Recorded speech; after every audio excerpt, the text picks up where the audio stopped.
Rosalind Peterson is an environmental impact analyst and founder of California Skywatch. Today, Rosalind is a leader in the fight to expose the true nature of the chemicals being sprayed in our skies. She has compiled extensive data documenting the ongoing geoengineering and weather modification programs contaminating our skies, water, and food supply. My name is Rosalind Peterson, and I was born and raised in Mendocino County in California. I was on a working farm in Mendocino County and grew up on a working farm. So I have a background in agriculture. I could drive a Cat tractor. I could do the irrigation systems. I decided to take environmental studies and planning course at Sonoma State University, where I got my degrees. After some training, I became an agriculture crop loss adjuster, which meant that if there were any crops that failed in California for any reason, crop loss adjusters were sent by the state of California to go investigate where these crop losses were and why there were crop losses throughout the state. So I was traveling about 50,000 miles a year in this process from county to county, assessing what kind of crops, what kind of damage they had, and looking into the reasons for the failure itself and how much value the crop was that was lost at that particular time. And then if there was a crop loss that was legitimate, then ranchers or farmers could be paid crop insurance for the loss of their crops. In '98, I began to notice just a little bit of tree decline on the property here. I began to notice that some trees didn't look as healthy, and I started to worry about that just in the background as something that was nagging, because I was concerned about losing the beautiful trees we have around here. Then in early 2000, I began to notice that I would see jets, and they would leave these little tiny trails, and then the sky would white out after that. And I was always irritated because our skies used to be so crystal clear and blue and gorgeous, and all of a sudden you would see these jets, and I kind of thought of them almost as joyriding, and when they were, or skyriding, and when they did this, then the sky would haze over. And so I found myself, when I was teaching tennis and being outdoors all the time, or traveling for work, that I was irritated a little bit about the idea that the skies were hazed over a lot. So that was the first inkling. And then in 2002, I was working for the Mendocino County Probation Department. I was on a lunch break, and a friend of mine stopped me and dragged me into his office and said, "What do you know about this?" And I said, "Nothing." And so he said, "Well," he said, "look," he said, "I want you to know that something strange is happening here, and I'm really concerned about it. My brother, who's in the military, is concerned about this and has called me a couple of times to say he was concerned that there was something here that was going on that was not quite right." He couldn't go any further, but he did take me outside that lunch hour and say, "Today is a really bad day." And that's when he really brought my attention to watching the jets, and how the jets would leave a small trail and then it would expand into these huge plumes. And at that particular juncture of time, that day, I was in and bought a pair of binoculars after work and a camera, and I started taking pictures and watching what was going on. And that day I had never seen so many jets flying in so many directions, leaving so many huge plumes that turned into the, small trails that turned into these huge plumes in my life. And I knew that something was wrong. And that started me investigating what was going on. In the beginning, when I first began to see, notice the jets, I would see one, and then I would see some white haze. But I never did take notice of, really any notice other than some irritation when we hazed out. However, I can say that when I saw this particular day, and I began to pay attention, I could hardly drive straight, and I had to pull over all the time just to be able to look at these jets and say, look, this is not normal. I think that there were a lot of jets flying that day because there were many going in the same direction, leaving parallel lines. And in subsequent days, I would see many jets flying where the lines were parallel, and there would be 5 or 6 or 7 or 8 all leaving trails at one time. And I thought that that was really peculiar, that there would be so many. Later, I think that there were fewer jets, but that they would circle the county. and they go up one side of the county on the east side, and they go down the west side, and then they go up the east side, and so they would move around the county in kind of a clock-like, moving around a clock. Later, we discovered from talking to people in different counties that they were looping out over the Pacific Ocean and then coming back in, and they were doing these huge loops. Discovered that from the size of one plume and watching one plume expand, that they could cover our skies in solid cloud cover in about 3 hours here in Mendocino County. So that became my initiation, and then I started to watch before work, during lunch hour, after work. I started taking pictures, and I started documenting what I was seeing because I thought that there was something wrong with this picture. I had never seen anything like this in my entire lifetime. My mother, who was in her 80s at the time, I showed her, and she said, "I've never seen anything like that in all the years I've lived here. Nothing." I went to look at NASA studies. And NASA, in their school program and also in their terminology and their research, began to realize that there was a brand new phenomenon that was occurring in which jet contrails, instead of dissipating relatively quickly if you saw them in a few seconds, began to persist and grow. And NASA studies proved that they turned into man-made clouds that would change the climate, exacerbate global warming, impact natural resources. And they began to show pictures on their website of clouds that look like these in the pictures next to me. They would show these pictures. And in showing these pictures, they were like what I was photographing in the skies above us. So I realized that there was a great deal of interest by many agencies and universities into looking at these and what effect they were having on the climate, what effect they were having on raising humidity, what effect they were having on, in other words, what was going on with these that had changed, why they were persisting. But what happened was that they never did in any of their investigations. Most of the time they only looked at commercial airlines. They didn't look at military emissions and plumes. The second thing that they never did is they never took into account that there might be something environmentally unsound about having our skies covered over with these clouds in the beginning. They just noted them, but they never addressed if anything was being sprayed or what changes in the jet or jet fuel or anything else was causing them. They scrubbed all that documentation, so all they did was identify them as persistent jet contrails. In order to gain some sort of credibility and be able to speak at the United Nations and speak at other areas, if I had used the word, for example, chemtrail, the United Nations would not have invited me as a keynote speaker, because then I would have been talking about something that was listed on all these websites and by the Air Force, by NOAA and NASA as a hoax. So you don't gain the credibility of anyone or any group or agency when you just use the term. So it didn't behoove me to use it, and so I refused to do so.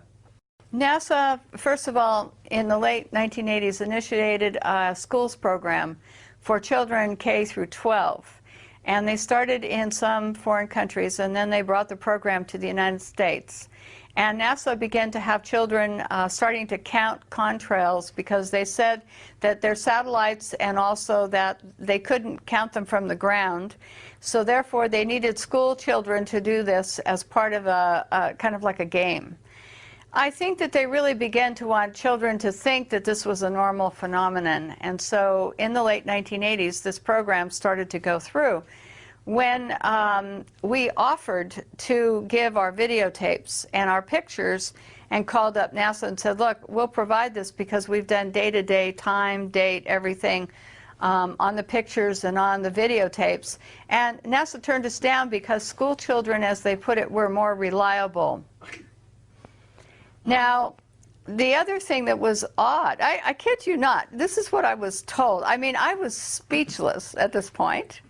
But that's what I was told. So then the second thing I found out by calling the National Weather Service, and I would ask them, are you on, online, are you looking at the satellite? And they said yes. And I said, can you look over Ukiah? And they said yes. And I said, well, can you see a jet, leaving a plume?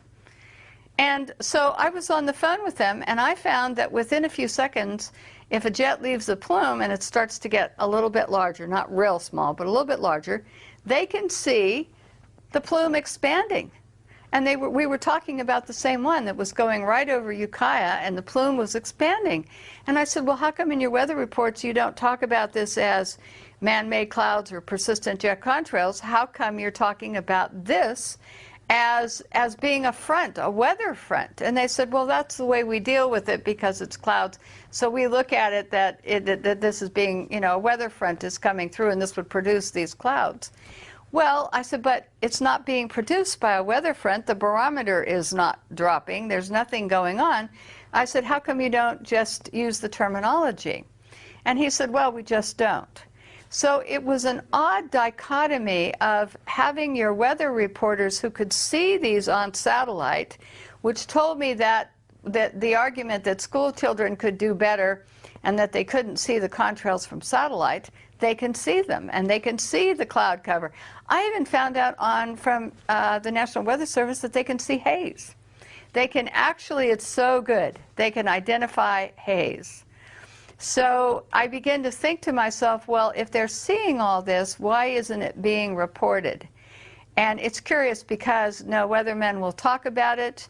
If Ukiah was, the sun was occluded and all these man-made clouds appeared over Ukiah and covered the whole thing after 3 hours, they would say, well, it was a front. But you could look to the west and there was no cloud, and the barometer hadn't dropped. There was no cloud front coming in from the Pacific. There was none from any direction. And yet we were covered over in this man-made clouds and haze. And they were saying that this was part of a weather front. So I began to find that I was not happy with what was being said about what we were seeing in the skies. So then it became identifying how long these trails persisted, filming them over time to see how much they expanded, how large someone got. We looked at the black contrails, we looked at the jets themselves, and odd behavior of jets. The configuration on the jets was absolutely terrible because all these agencies were saying it was increasing jet traffic, and yet we could tell from the flight patterns that we got from the FAA that a lot of the flights were military. They weren't normal flight patterns. My Congressman Mike Thompson from California, 1st District, due to several inquiries, got these maps for me. They're 3 maps, and they're from the FAA, and then his office sent them to me. And the map shows the San Francisco Bay Area, Mendocino County, and I had asked how many flights there were over Mendocino County. So he gave me 3 separate maps. One is incoming air traffic to Oakland, San Francisco, and San Jose. One is outgoing flights to those same locations. And then a third one was what they call intra-flights. And this is designated on the map in yellow. What we discovered was in Mendocino County there weren't many commercial flights flying over Mendocino County. So in not having many commercial flights flying over Mendocino County, we discovered that it was the intra-flights that we were seeing looping the loop around the county and making the X's in the cross hatchings. And from these maps, I first learned about intra-flights, and I also figured out that commercial airlines were in trouble. So when you have commercial airlines, if you'll note in the green and the red and the blue areas, all of these flights leave the airport, they take a trajectory and they fly in a straight line to wherever their destination is. They don't have extra fuel to loop. The yellow ones, however, they do the loop around the county, and they have a few planes, not very many, but they can do many, many loops and back and forth crisscrossing. So you'll see the loops, and that's how we begin to figure out that the jets, leaving the persistent contrails, which turned into these heavy plumes and cross-hatching, were actually the ones that were the intra-flights that were moving around. But we had very few that flew over Mendocino County itself. So the commercial airline impact for our county is so small here, absolutely so small that there wouldn't be the type of impact from seeing many persistent jet contrails from them, and they fly straight. They never loop. The jets around us look like racetracks sometimes, where they're going in an oval around the county, or they're going over the Pacific Ocean, over to Lake County, and back. So they're traveling across many counties in these circular patterns. And this was the first time I had the FAA representation to show this particular endeavor.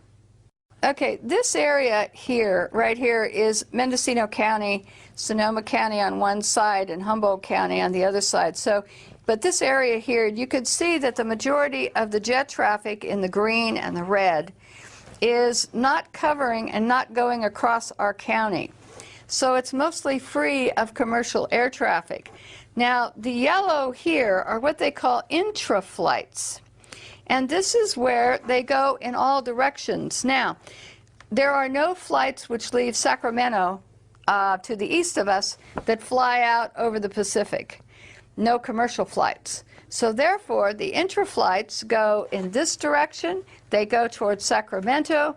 They go in all directions, but you can see the big loop pattern here, which would give you, if they were leaving persistent jet contrails that persisted, then you would see these different loops. Other jet patterns loop around the county like this.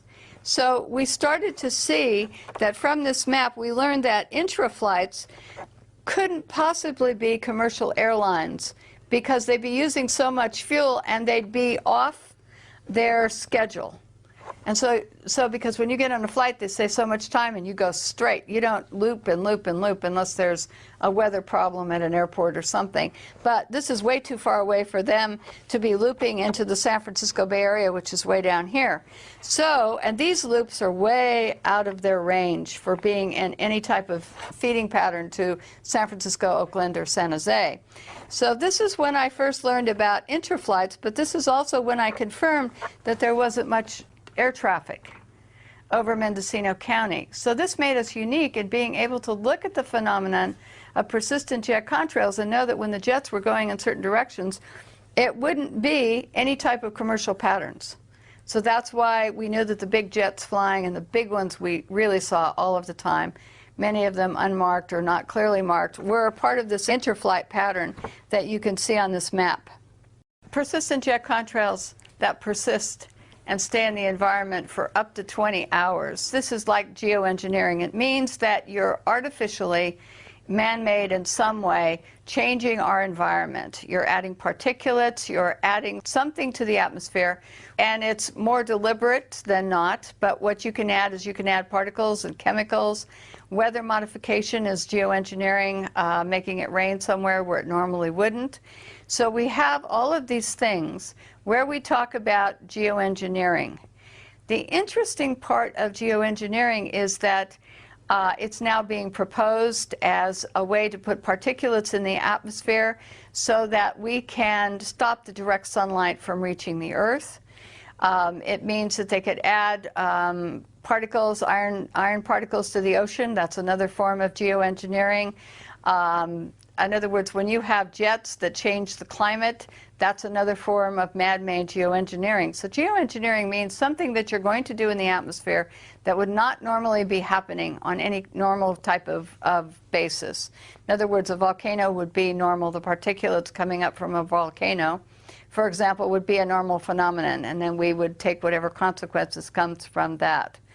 However, when you start taking and talking about, as Holdren is, he's Obama's science advisor, talking about taking care of global warming, in other words, by putting particles in the air, like sulfur or some other particles, then that means that we're going to take some action where we're going to try to interfere with some normal processes that are going on. And the problem with this, for example, with sulfur, is that sulfur, in the sense of it, we took it out of diesel fuel in California in 2006. And we said we have to clean it up because kids get asthma from sulfur, lots of health problems associated with too much sulfur in diesel fuel. We take it out of diesel fuel, and then someone comes along, like Paul Crutzen, and he says, we're going to put it up in the atmosphere to obscure the sunlight. So less sunlight reaches the earth, and therefore that will cool us down. But what about the health effects? If you have to take it out of diesel fuel, then my question is, why are you going to put up something that's not helpful into the atmosphere and try to change the process that we live under? And that's what geoengineering is. It's taking something and you're going to artificially induce something into our environment that's going to change for some reason. For example, stopping global warming or slowing it down. Let me go back to 2006 in November. NASA Ames in California had a meeting of geoengineers from all over the world. It was a big meeting. It went on for a week, and it was not open to the public.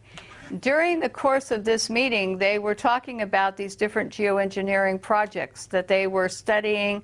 These were university professors, different people, and there was many proposals that were put forward at this meeting. I was lucky enough to be present at the one-day public event that they had on this meeting, where several of the scientists and college professors spoke at this meeting with regard to geoengineering. One of the things we have on tape, because it was allowed to be videotaped, is that they were talking about the word geoengineering. And many of the geoengineering people in 2006 said that they had kept the word out of the public realm because they knew that if the public would find out about some of their schemes of putting chemicals into the air, to shooting salt into the air, all kinds of different experiments, that the public might say no. So they actually admitted that they kept the word geoengineering out of texts and out of, you can't find it in a lot of college textbooks at any lower level in high school, or you can't find it in undergraduate classes a lot of times in colleges. I found that to be true because I went back and looked. So what happened was the phrase was taken out, but a lot of scientists were getting money to study how they could interfere with the normal atmospheric conditions. So there was weather modification, there was planning to put chemicals or particles in the air. And so these schemes had been around for a long time, but they weren't really discussed in any public forum. They were discussed within their own cliquey group, essentially. I think that they're trying to begin to put it out to the public because they've been experimenting on it for a long time and they want to do more experiments and they need the funding. And one of the things that these geoengineers were talking about at their meeting that we heard is that they wanted to be able to take these programs forward, make them public so that they got more funding for experiments with these programs. This is the curiosity, though, is that they were talking about shooting up ocean water into the atmosphere, in other words, in salt particulates. And they knew from some experiments that salt particulates rain out quickly. Well, if you shoot salt particulates into clouds as a particulate to make it rain, when that cloud rains out over land, you're going to salt up your soils and make it unproductive for agriculture. You're going to salt up your drinking water sources. What they wanted to do was add other programs that they wanted to experiment on into the atmosphere to test their different hypotheses about their studies. And in this way, they would gain more university funding through the U.S. government, the Pentagon, whoever wanted to know, in other words, sponsor these studies. Private individuals could also contribute as well. So a whole culture had built up about how we can put things into the atmosphere to cool us down, and this is one of them. I went back and I knew from previous experience working within the California state government that all drinking water tests for every drinking water source in the state of California, now anything that's a winery, anything that's used for public consumption with so many people except for private wells, all drinking water sources, every district, every well, every producer of grapes who had a winery on his place and used well water, whatever it was, all had to test their water. And they have to do the tests that are required, hundreds of them, under the EPA. It occurred to me that if anything was being sprayed at any one time, if I could identify it, it might be showing up in drinking water tests. So there's a CD that's public, it's free of charge. Anyone can buy it. It's got about 18 million bytes of data on it. And you can go up and you can get one, or you can email the state. They'll send you one immediately within 3 or 4 days. And you can look at every drinking water test taken since 1972 in the state of California. I cannot tell you how many tests this amounts to, because every month, every week, they're taking tests all the time, all over the state, different utilities, different districts. I went back and looked at spreadsheets of every county, city, state, whatever, and I tried to determine from looking at all this data if there was anything that looked unusual. I found herbicides and pesticides where I expected to find them in the Central Valley, where they use a lot of herbicides and pesticides. So I kind of took those out. I looked at everything that I thought you would normally find downwind of a factory. After I got rid of all of those, I began to look at, was there anything showing up in all the drinking water spikes across California on a pretty consistent level? Initially, I looked for things like barium, aluminum, manganese, magnesium, calcium. I looked at what the pH of the water was to see if I could find any blips in pH. But what I discovered was that during the course of the year, starting in 1990, no less, that the water sources were all registering unusual spikes. Now, they weren't spiking just alone. Almost every water test in the state of California was showing spikes in a certain year and a certain month for certain of these chemicals. And I have a list of them, and I will be able to give them to you, but I was absolutely amazed and surprised about these spikes, and I said, what's going on? Why are these spikes occurring in almost all the drinking water sources all at the same time across the state of California? Now, sometimes wells would spike in a time distance if they had any type of, the water that would come down in rainfall or flooding would get into the well systems. Then you would show spikes later and not as high because of percolation problems. But we began to find these spikes. And it began to tell me that somebody somewhere was beginning to use inordinate amounts of arsenic, barium, aluminum, calcium, manganese, magnesium, and that all of these things, lead, iron, were all spiking at the same time. How can you have them spiking in the same time across the entire state of California when prior to the 1990s, and they were testing for these chemicals prior to the 1990s, that they weren't showing up in water systems at all, or they weren't spiking? And all of a sudden, way over state and federal standards, we found this data. A friend of mine took and graphed every single water district, every single piece of data, and we now have a graphing program so we can look at any water system in California, and we can determine if they were spiking in unison with any other water system across the state of California. It took 300 hours to write a program to do this. Monumental chore to do, but we now have it, and we can show you the graphs. We can show you the actual water data from the state and show that these are unusual spikes. My job then began to go and look at graphs that were provided by the California Air Resources Board. And what we discovered is that the spiking from the California Air Resources Board air tests were also spiking in the same years and at the same time, and coordinated with the spikings in the water supply, which led us to believe that this was something that was airborne and had to be hitting us from the air. Now, the California Air Resources Board did do a number of tests to see if any of these chemicals over time, and they weren't doing it because of us, they were doing it out of curiosity, but they did run some tests to see if any of these chemicals were coming over from China.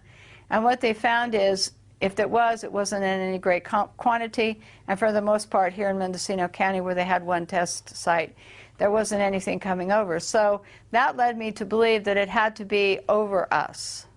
Something had to be happening that was happening here versus maybe somewhere else coming in from the Pacific. So that sent me off to look at government documents on these chemicals, how dangerous they were, where they were being used, factories, everything. And what I found out was that we were having these spikes here, and we have no industry between the Pacific Ocean and Hawaii and where we are here in Mendocino County. There wasn't any industry, and the few industries that were small and weren't consequential because they didn't release anything that would look like the massive amounts of lead and iron and barium would not be coming from those particular plants.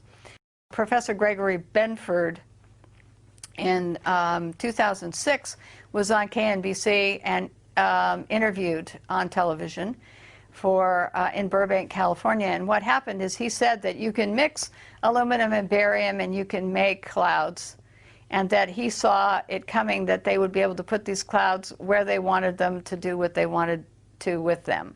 And he's part of the geoengineering group that I was present at when they had that meeting at NASA Ames. The second thing is that I started to look at other programs that the government was doing, atmospheric testing programs, other things, not related to the jets. And I began to find that these chemicals were being shot up on the space shuttle and shot up on rockets, and that they would send canisters packed with sulfur hexafluoride, which is a man-made chemical which exacerbates global warming, barium, aluminum, trimethyl aluminum, strontium, lithium, and they would send the canisters up, release them at different levels in the atmosphere, and to do ionospheric testing they would superheat them till they exploded, and then they would do these chemical reactions, much like explosions you would see from light shows and things like that. You'd have this big explosion, and then you would go through and these chemicals would blow up and intermix.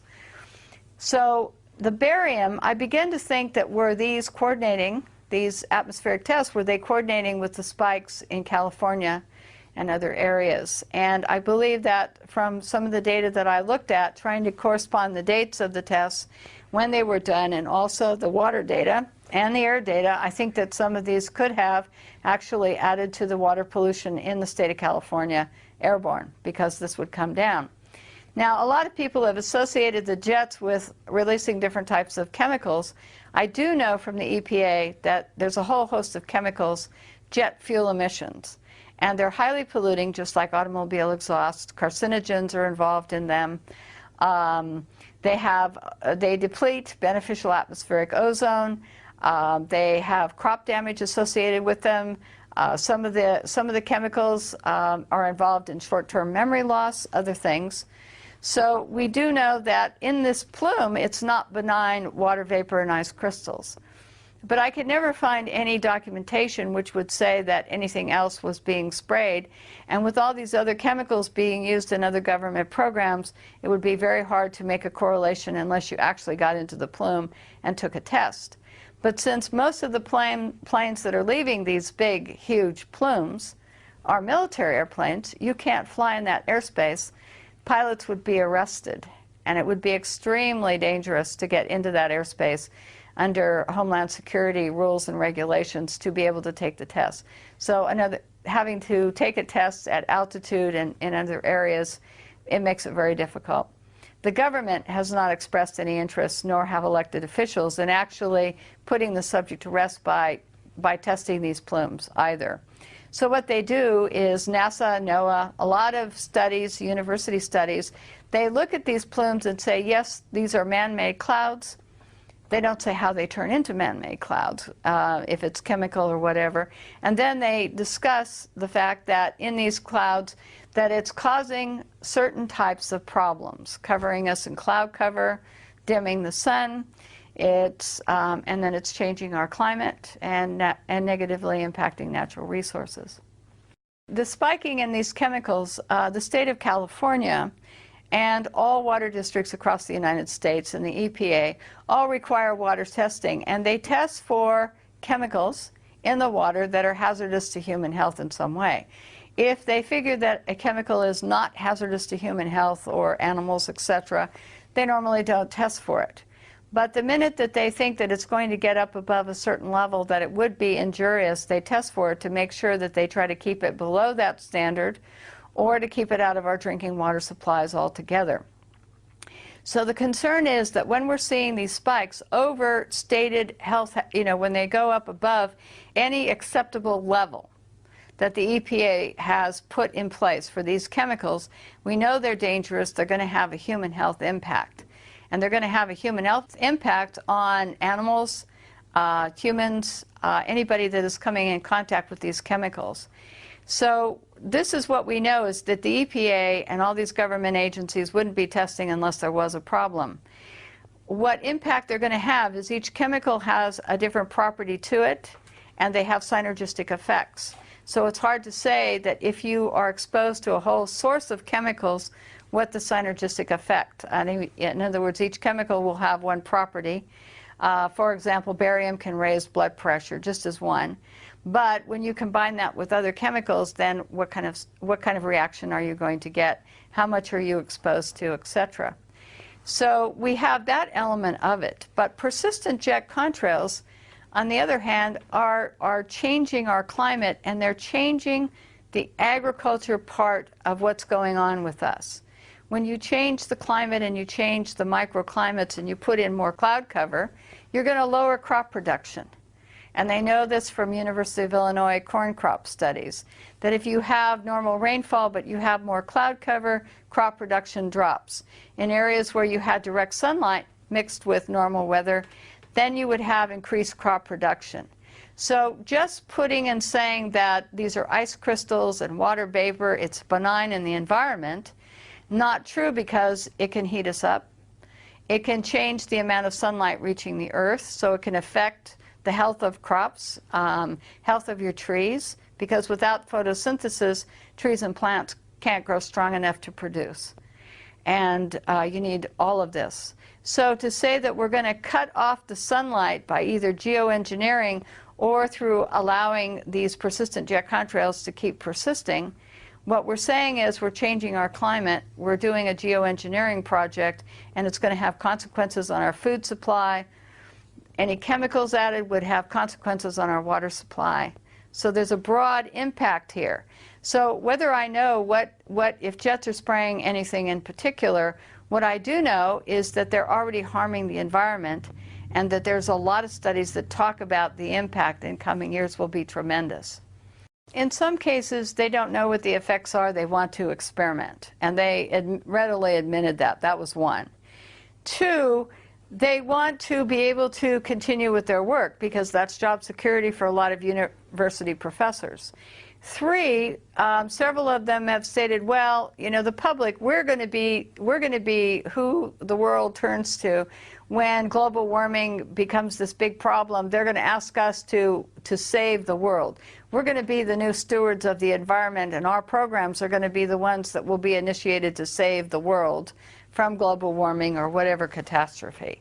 So therefore, we have to experiment now, get the funding and experiment now, or continue our experiments so that we are ready to be the new stewards of the environment. But the problem is, when you start putting up chemicals and you start doing atmospheric experiments, you start to impact agriculture, food supplies, watersheds. You start to impact everything that we depend upon for life on Earth. And what happens if their programs go awry? And when they were asked this, they said, well, then, it's just an experimental program. Well, if someone gets hurt or harmed, well, so what? Their attitude was very cavalier about this. And Professor Benford actually wrote a program about the Arctic, and they said in his article, he even said, well, if something goes wrong, why, it will wash out eventually in the long term. And if you have to sacrifice a few people or an area like the Arctic, then that's okay, because it's all in the realm of scientific study. So it's a fascinating article to read. I think it's actually the underlying cause of all of this and some of the funding is military funding, because the military wants to be able to control the weather. The military has got an agenda that if they control the weather, they can control any country to make it do whatever they want. And many documents, Owning the Weather 2025, There's several documents in which they talk about how rather than having some weapons of mass destruction, in other words, bombs or something, if they could control the weather in a country, they could actually force them and say, look, we will put you in drought, we will put you in floods. So some of the experiments with the weather modification and other things that the geoengineers are doing would mean that they would have, it would be a military application, and a lot of money comes from the military sector for this. I've looked at some of the universities, and I looked at the funding chain, in other words, who's funding these, because it has to be public, and we know that the military is also initiating programs and paying for funding. So when you look at the funding stream, you can see that it's private corporations, you can see that it's the military. So there's a lot of funding in there that's not coming from you and I because we couldn't afford it. And the big military budget is where there's a lot of extra money for experimentation. So that's where a lot of the funding. And then it's private corporations who will make money from these experiments going in and will produce whatever's needed to do these experiments. So that funding is coming in. It's like the CRES program, the CRRES. When they were sending up these canisters loaded with chemicals to superheat, well, that was a NASA budget, that's the US Air Force budget, and then they do ionospheric testing. Well, how do we know what impact that had on the environment that protects us around the Earth? We don't really know. We just don't really know. The first thing that we started to notice about jets and these engines is they would leave a small contrail, very small. You would see it behind the plane, it would disappear within seconds and be gone. All of a sudden, this new phenomenon began to appear somewhere in the late 1980s, as far as I can document from Mendocino County, looking at pictures and weather documents and cloud pictures, old cloud pictures. All of a sudden, there seemed to be a time when NASA and other agencies began to realize that contrails were beginning to persist. So NASA started studying jet contrails, and they started to see that they were persisting for up to 20 hours. They could cover 4,000 square kilometers. So they could cover huge areas, one contrail this is. So NASA studies began to show that they were exacerbating warming starting in around 1975. They began to show that there was a new phenomenon which they didn't have before, had not seen before, where these contrails persisting rather than dissipating very quickly began to be something that they talked about, studied, etc. We don't know, in other words, why they began to persist. This is one of the curiosities here. And we just know that the studies, that they were studying them, but they didn't study what they were composed of, why they would be forming, and in other words, expanding to such huge sizes.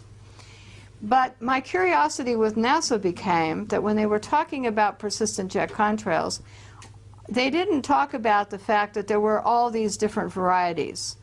In other words, one side of the jet having one type of contrail, the other jet engine on the other side leaving a different type of contrail. One would dissipate quickly, the other could leave a large plume. We had black contrails that we were seeing here. We had contrails that would turn into, it looked like toothpaste on a tube. And when you saw these, I call them toothpaste trails. When we saw them, what we noticed is that they would dissipate relatively quickly. They'd break up into unusual configurations.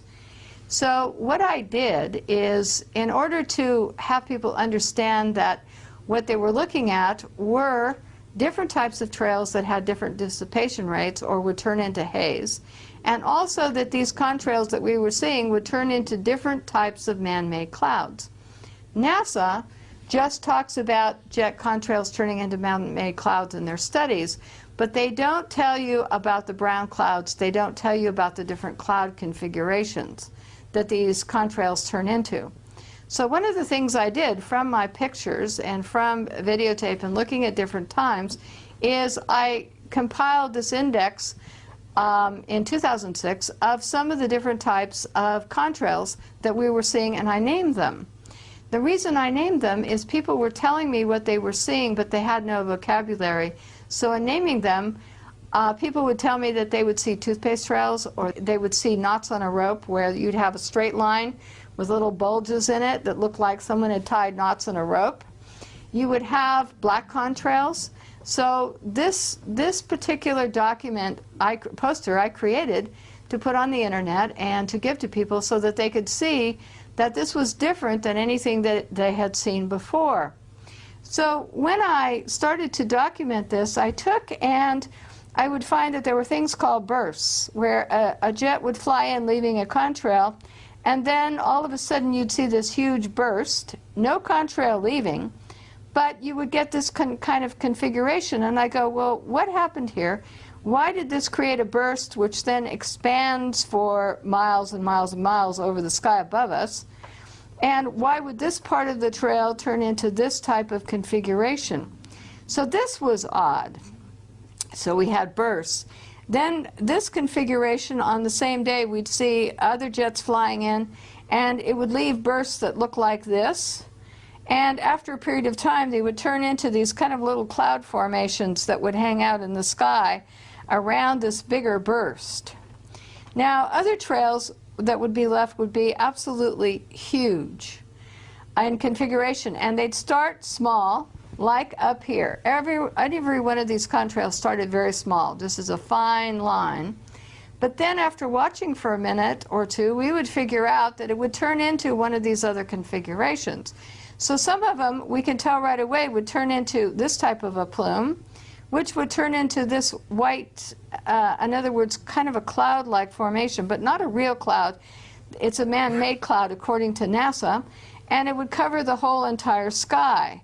So these configurations, if we saw anything that looked like this after a short period of time, we knew that this would cover the whole sky. Now, other configurations, knots on a rope, you'd have something that looked like waves. You would have what we call mushroom type of contrail, where part of the contrail turned into mushroom-like, it looked like mushrooms growing on one side of it, and the other side would not have that configuration. So the two sides of the jet engine would release a different type of plume, which would turn into, on either side of the jet, one plume could dissipate quickly, the other plume could turn into a different configuration. So we thought it odd. Then we'd have black contrails that would expand and expand like the white ones, but look like black. So we thought, well, what's being released that would turn black? So all of these contrails I put into this poster so that people could see the feathers and the different ones. And as this was on the internet, people began to say, we're seeing this type of plume today. We're seeing a twist, where it looked like there's a twist on one end and then this big plume would come up. So they could name the trails, how long they were seeing them. So when I talk to people from around the world and in the United States, we can discuss what type of trails that they're seeing, and then they tell me about more and send pictures of different ones. Now this one, this colorful one right here, almost looks like an aurora, and this type of contrail is usually laid out before we see this kind of configuration. Now, without this, you can't see the color in the background unless you have the contrail here to show you what it looks like against the cloud. You can't watch the experiment or whatever's going on. We never saw anything like this when we were growing up. My mother, who first saw these when we were back first seeing this in 2002, said, never saw anything like this. We would have noticed. Somebody would have been taking pictures of this. Someone, see, it has to be new because there were no pictures of this. So this is why I invented this particular poster, just so that people could get an idea of the different types. Well, then what happens? Why would you get different types? And so the standard answer is, well, there's different atmospheric conditions. But then we found that one jet would lay a short contrail, another jet right behind it would be leaving one that turned into a huge plume, another one would leave white haze. So we're saying it can't be just atmospheric conditions, there has to be something else going on. Then we saw X's and stop and goes, where a jet like this would leave a plume and then all of a sudden it would stop. We saw spray apparatuses where there was a wingtip to wingtip spraying, so that you could see that there was spray coming off the entire length of the wing. Stop for a while, then start again, stop for a while, start again. So all of these things were going on, and we're saying this isn't just normal, something that we've seen since 1919, before we even had the equipment and no jet engines. So when NASA says they've seen contrails, for example, since 1919, not from jet engines because they weren't in existence. Many times in recent years, we have seen this configuration, this aurora-type configuration here. However, when you go back into recorded history, people have been taking pictures for a long time. People have been addressing this issue for a long time. And there would have been pictures somewhere in the 60s and in the 50s. Someone would have been taking these kind of pictures, looking at these type of clouds, seeing these configurations. And so that's why this is a new phenomenon. And this is something we have to address because it's impacting agriculture and the amount of sunlight reaching the earth as these expand. So we know that they're having certain problems. So we have to get our elected officials to begin to address these issues of how they're impacting our environment, and are we going to allow this to continue? And that's another issue here to be dealt with somewhere down the road. But this is why I'm bringing all of this to attention. Now the other thing is, up in these pictures up here, a lot of pictures we have white haze. And we never had white haze here. We had clear, deep blue skies. We could see the stars. Now we have studies showing that telescopes are going to be worthless because we're either going to have the white haze or we're going to have these man-made clouds. You won't be able to see the stars, which we can't a lot at night, because we've got all of this cloud cover and white haze going on. But a lot of times the jets will quit spraying here if they say there's some celestial event going on, or there's going to be some sort of fireworks or an air show. All of a sudden, how come we have blue skies? Jets aren't leaving contrails anymore just because there's an air show or because some event is taking place.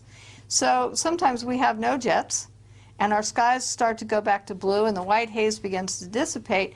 But then the minute that they start again, then we go back into having our skies look like this. That leads us to questions on why rickets is on the rise, where children now in the United States are suffering from rickets, according to the CDC, University of California at Berkeley, Kaiser Permanente Hospital, are all studying an increase in rickets. Why are we having rickets? Well, when it's the turn of the century and when children worked in coal mines in the United States, those children suffered with this bone disease called rickets. Now it's on the rise in the United States, and could it be that we're having so much cloud cover from these persistent jet contrails that turn into man-made clouds and haze that we're getting less sunlight, and therefore we're not getting enough vitamin D, and we're getting cases of rickets. No one is looking at this subject with regard to when they're studying rickets. When I look at their studies, they're studying a lot of other things, but they're not studying what's happening in our skies to determine if this is one of the causes, and this is something that should be addressed. What we see from the ground is we'll see a plume and then it expands. And the satellite pictures do show, and I have a lot of them, other people have a lot of them, we've seen them, do show the contrails, and they show the cross-hatching. They show that they're expanding. You can watch them over time on satellite pictures, and you can see as there's flights going around over certain areas that they expand. So we can see them. So they can see them from space, they can see them from the ground. So that there's no secret here about who's flying the jets. The FAA keeps records, Homeland Security keeps records, everybody keeps records, who's leaving the contrails, where these planes take off from, because they have to file flight pass. And they can see them, and they can follow them at the National Weather Service to see how the plume expands. So this is not a secret. So the satellite pictures are very revealing, and they're very good with looking at this type of phenomenon. Global dimming just means that the amount of sunlight reaching the Earth is beginning to be reduced by cloud cover, by haze, by pollutants. So the studies have been going on for quite some time now, showing that the amount of sunlight reaching the Earth is being reduced. Now, the catch-22 here is, if we're already reducing the amount of sunlight reaching the Earth, then when the geoengineering community says we need to put particulates up and we need to put other things in the atmosphere to reduce the amount of sunlight reaching the Earth, we are already subjecting ourselves to global dimming from some of our activities and the jets. So wouldn't this cause a worse problem, because we're not cooling down, technically, because we're in a global dimming cycle, which is getting, the amount of sunlight reaching the Earth is getting less and less. So I have some questions about global dimming, and also about scientists putting more things in the air to stop sunlight reaching the Earth, because if you don't have the sunlight, then you don't have crop production as well. So human health decline, mentally, depression, all kinds of things can happen because we obscure the sunlight from reaching the Earth. Weather modification means that someone puts a chemical or particulate, something into the air to seed clouds to get them to rain out or to snow in areas where they may not rain out or snow if left on the normal weather cycles. So weather modification is done throughout the United States. Anyone can modify the weather at any time without any congressional oversight, no state oversight, for the most part, except for Texas has an advisory body. But people can go and modify the weather. They may or may not have to report to the federal government, NOAA, and if they have to report to NOAA, NOAA can probably waive any requirements for reporting, and that's why we think that we don't see a lot of ongoing weather modification reported in the eastern part of the United States, is because they may be waiving the requirement. We're not sure about this, but that's another level of investigation. However, documents that I obtained from NOAA, that all public record, anyone can obtain them, show that there's over 60 ongoing weather modification programs in the states that are marked in yellow. Now, I designed this because of NOAA documents, and documents from Canada and documents from weather modification companies who were openly talking about doing weather modifications in other countries. So the yellow part of this section is all ongoing weather modification programs. They can use rockets, small planes, large planes. They can use any method to ground-based applications, shooting things into the air. All these can be used in weather modification by companies or states or cities, private companies, private individuals. Anyone can modify your weather. Now, they don't need public consent, public permission. They can use any chemical that they choose, experimental or silver iodide, which has been around for a long time. And so all of these programs are ongoing. One weather modification can modify 184,000 square miles at one time, and that's bigger than the square miles of the state of California here. California is only 164,000 square miles, and yet one state is modifying 184,000 square miles. That's bigger than Idaho is modifying, only has 63,000 square miles, but they can modify 184,000 square miles. So the range that they're modifying is into other states over other areas. Now, you can have rain enhancement, snow enhancement, you can have hail suppression, they can dissipate fog, all kinds of programs are going on. But most of it is involved in putting rainfall or snow, more of it, or into areas where it doesn't usually get very much.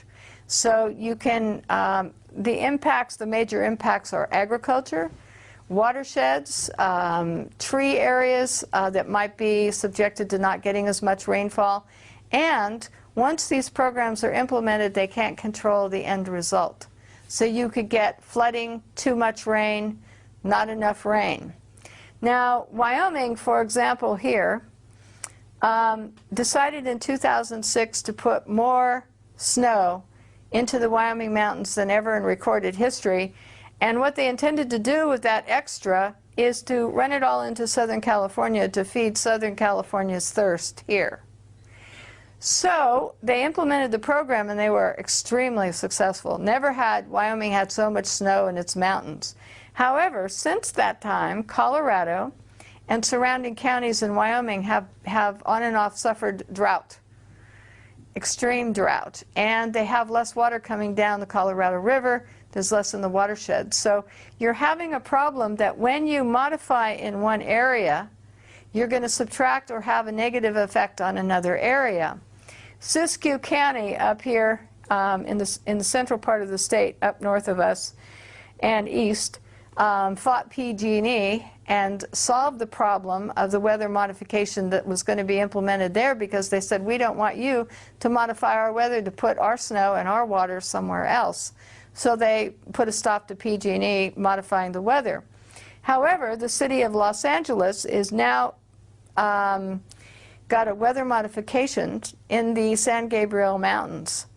And this weather modification is new, starting in 2008. And now we're having complaints from agricultural producers in this area that they're in drought and not getting enough rainfall.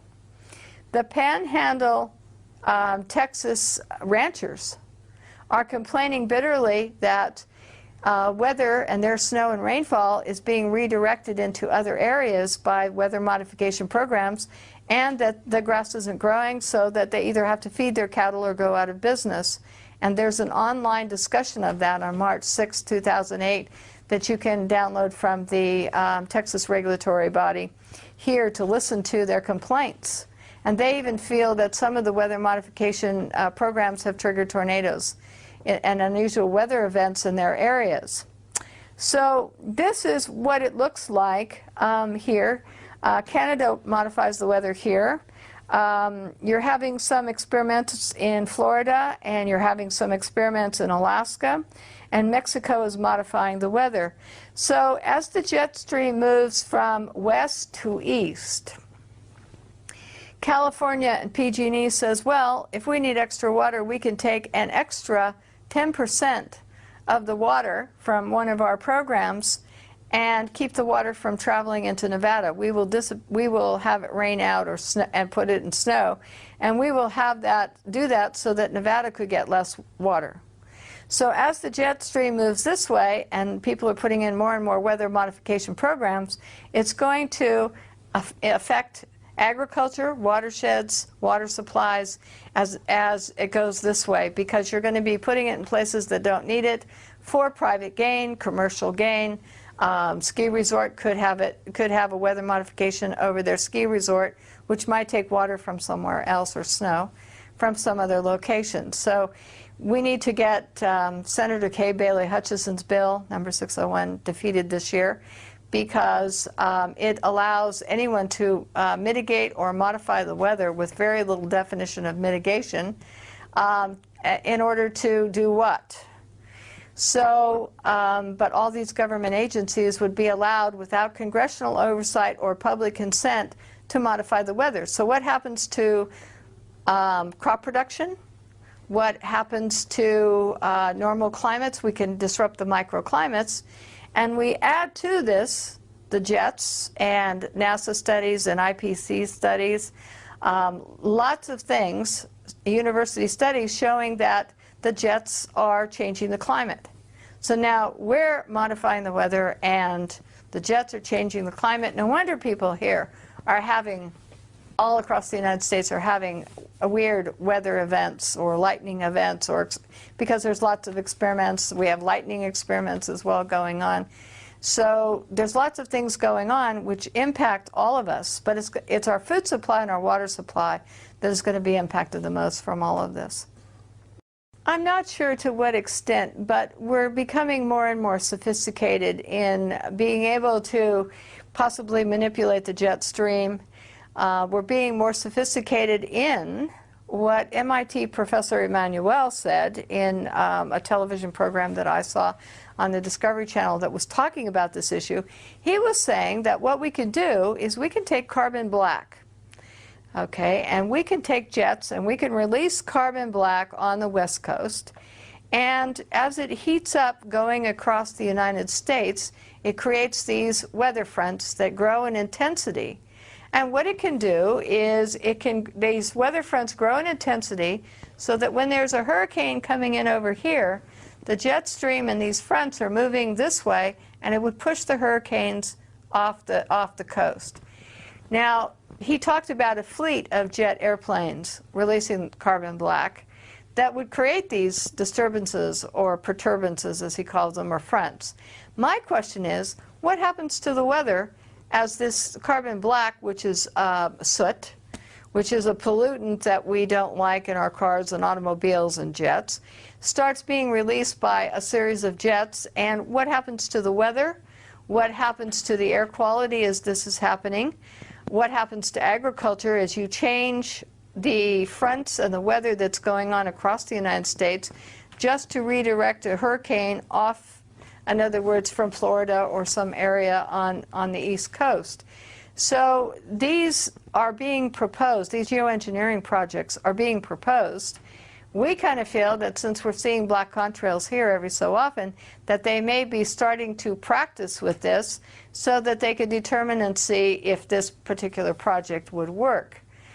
There's a treaty against manipulating the weather for warfare. There's also a treaty against having weather modification programs that last more than so many days, etc.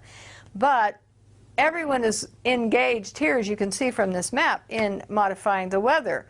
There's something going on all over. The programs can last as long as they want.